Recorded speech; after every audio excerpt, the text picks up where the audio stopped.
What's up, my Fina loves? It's Miss Fina D coming to you all from Fina News. Most of you are aware that a few years ago, tWitch passed away. He took his own life, and may his soul continue to rest in peace. Most of you are also aware that tWitch used to work for Ellen DeGeneres. He was a DJ on her show and a very close friend. On the screen now are images with tWitch and Ellen and also his family. Since his death, his wife moved on. This is the new guy that she's dating. And, she and the family and the children, they've all been trying to move on. She moved out of the house that they shared when he was still here with us and all of that. Now, fast forward to today. Okay, if you get this video today, then great. If you get it after 12 a.m., then this happened yesterday. Okay, but fast forward, his wife released a book. Okay, and so she's promoting the book, and she did a cover story for People magazine. Okay, and so I was on Twitter today, minding my business while being nosy. Twitter, known as X, okay? And because I do cover a lot of housewives content, Candace, who used to be on the Real Housewives of Potomac, tweet popped up on my feed, and a headline from People, Steven Twitch Buzz widow Allison discovered his drug addiction in very scary moment before funeral. Exclusive, and then a link to the article. So Candace responded, I'm not even gonna say it, but this white woman is doing everything but protecting her black children and her black husband's legacy. She could have kept this in her therapist's office. Shaking my head. So this person responded to Candace, I wouldn't do it, but is it possible that her intent is to make people aware of mental illness, drug abuse, recognize the signs, and eliminate the stigma? I just hope she ran it by his family first. Not that it makes it any easier for any of them. So Candace responded, the thesis is that care and consideration must be taken when telling black men's stories. And I just don't think that was done here. So that exchange caught some of his family members' attention. And she wrote, she won't let our family see the kids. He wasn't an addict. He smoked weed and was actively trying to quit. He wasn't some junkie. So this person responded, why did they even say drugs? I watched interview this morning, and of course she alluded to it, but she didn't name what was in the closet during that interview. The media and her are both wrong for that. She's so in love now and wants to sell a book. Shame on her. So sorry. All she claims is weed and some pills, but doesn't specify the pills and weed. And I get we may have different opinions on it, but she's framing it like he did or something like. Be for real. Okay, so I'm censoring myself because YouTube is very sensitive and there's just certain things you can't say, especially referring to drugs and things like that, and that's why. Okay, so since there seems to be some confusion about the interview, what was said and all of that, there's videos and then also an article. Okay, I have the entire segment of the article on the screen, but I also blew it up on the side. Okay, so let me put some respect on his name. He wasn't just a long-time DJ, he was also the show co-executive producer. Okay, and there are certain things I'm not going to mention, I'm going to skip over, but as you can see, everything that his family mentioned in the tweet is listed in this article. And also there were things found on his phone and then hidden inside his shoe boxes. I was with one of my really dear friends, and we were cleaning out the closet and picking out an outfit for him for the funeral. Okay, I'm not going to read the entire article, but it's on the screen, okay? She basically talked about in the interview that, she discovered things in his closet that she did not know existed. It was very alarming to me to learn that there was so much happening that I had no clue about, okay? It was a really scary moment in my life to figure that out, but it also helped me process that he was going through so much and he was hiding so much, and there must have been a lot of shame. She also talked about in a similar part, okay, on the screen, that he was wrestling with a lot inside, that he was self medicating, and that's where she mentioned what he was self medicating with, okay? So that's the problem here. You can go to people.com and read the entire article for yourself, or you can go to People YouTube channel to watch the entire interview, okay? Then she also talked about how she went and she found his journals and she read them, okay? Because she was trying to find closure and find clarity and an answer that why a happy man, so she thought father, husband, and all of that, will do such a thing as in taking his own life. And that's why she went through his things to find clarity.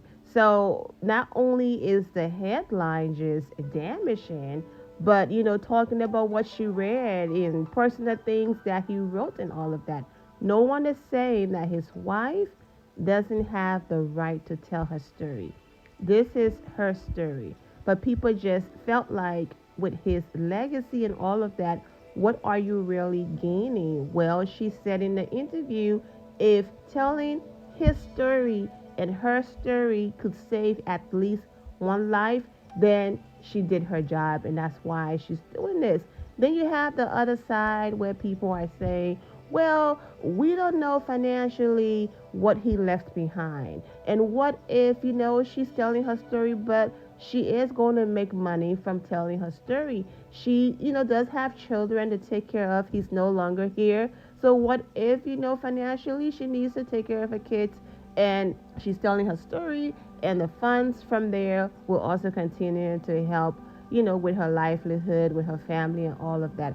Regardless, it's an all around sensitive subject. As you can see on the screen, there are more tweets and responses from his family, friends, and all of that. You can pause the screen and read them for yourself. But I am going to read this one. Yeah, I don't give a bleep about an NDA. This crazy woman made me and his actual family, including, sign an NDA just to even attend the funeral. She's been trying to tarnish his legacy and refuses to let the boss family see the children, only to exploit and lie on my cousin.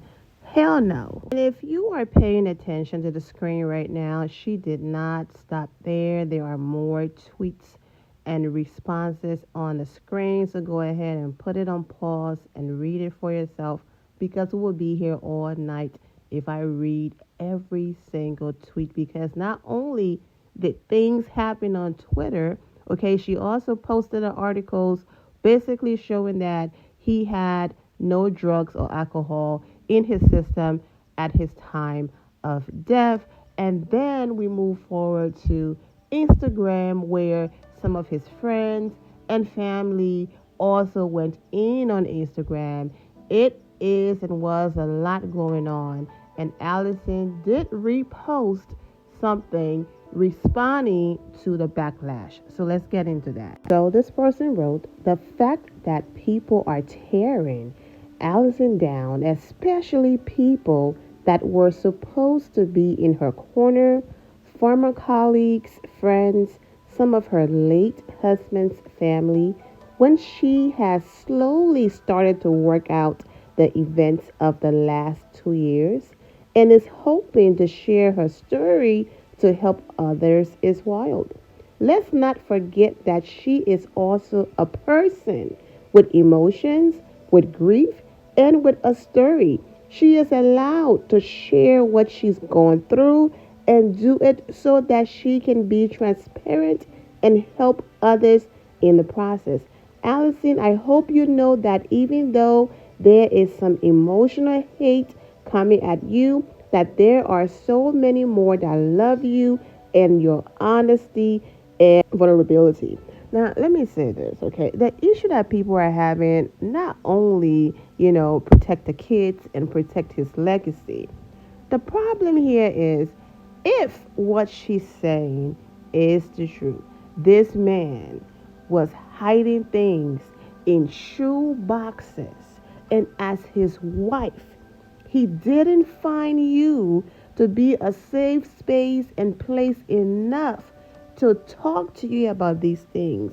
And you only found out about these things after he passed away. Do you really think if he couldn't come to you as his wife to discuss what he was battling, that he wants the world to know? That's the point that people are upset about. Like, yes, we get it. You are free to tell your story and all of that. But if he couldn't even come to you to expose this side of himself, what makes you think he would want the public to know that? And why are you sharing it with the public when he didn't even tell you? And as his wife, that's information that he would trust with you, that you wouldn't come and share with everybody. And so people feel like, well, there's the answer right there. This is why he didn't share it with you. Well, another family member had this to say. I just have to say something. I feel like somebody from Stephen's natural family should say something. And the last time that I recorded, I pretty much was talking about the NDA, non-disclosure agreement, and how we were asked to sign it in order to see Stephen or memorialize him at his funeral. And I'll be honest, I'm not a celebrity. It was very difficult to navigate the whole concept of having to sign a piece of paper in order to see my cousin, whom I loved and valued. And so that was very difficult. But the entire time that we were asked to sign that NDA, the rhetoric was that we were doing so to protect his legacy. And as I stand today and I hear what's in the news and I see what's going on today, I refuse to believe that NDA, the reasons why we were asked to sign the NDA, had any merit, because there's nothing that happened today that was meant to protect his legacy. And sadly, it's just a time where we're having to peel back the layers and see just a tidbit of what Stephen had to endure. And being that none of us, the family, for a person to be married to somebody that committed suicide, and then that person supposedly find a shoebox, disclose the contents of the shoebox with the entire world, then read that your loving husband's journal, private personal journal, and then share the contents of that with the world, it's very difficult to believe that you have any interest in protecting his legacy. And you have kids. You're always talking about how you're so concerned with how the family moves and the things that is being said on our personal pages, but you can go straight to the source and find out that you're delivering contents of shoe boxes.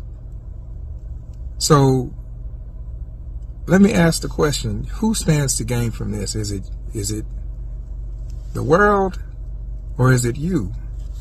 Because nobody benefits from you supposedly dropping dimes about your late husband.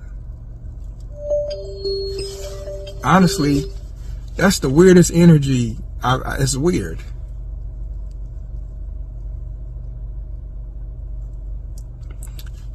we all know that knew Stephen, that loved him. When he died, we all showed him honor.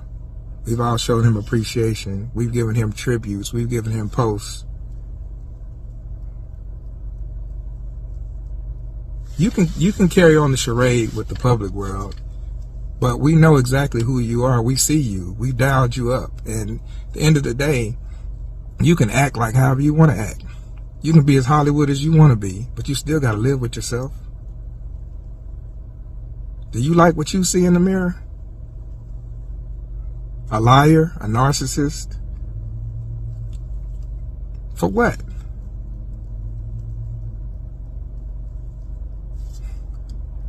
You leverage Stephen's death to elevate yourself.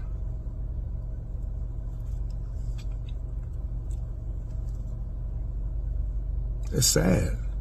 It's sad, and you know, I just know it needs to be said, and I don't know who's gonna say it. I don't know, but it's me. You know, it's me. And you know, Stephen was somebody. He was great. He was remarkable. He was talented. He was gifted. He was nurturing. He was respectful. He was mindful. And I know 100% that if the shoe was on the other foot, he wouldn't be revealing the contents of your shoebox with the world. And your journal would be intact with him, because he'd have respect and honor for who you were. Much better than I can say for you.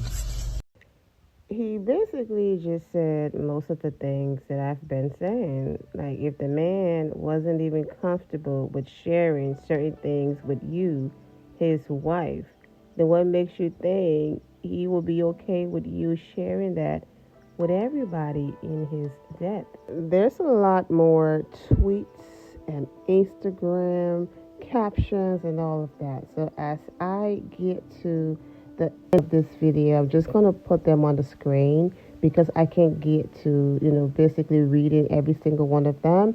And for those of you who are interested in reading them, you can just put the video on pause and read them for yourself, or you can mute me, read them, and then come back and listen. So I see all of the sides. I completely understand. I get it.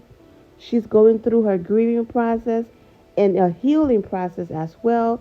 And if this is a part of the journey towards her healing, I do wish her well. However, I do see every single side of the story, and all I can do is keep everyone lifted in my prayers and pray for healing all the way around, because this is an all the way around sensitive subject. I wish all of you well, and take care.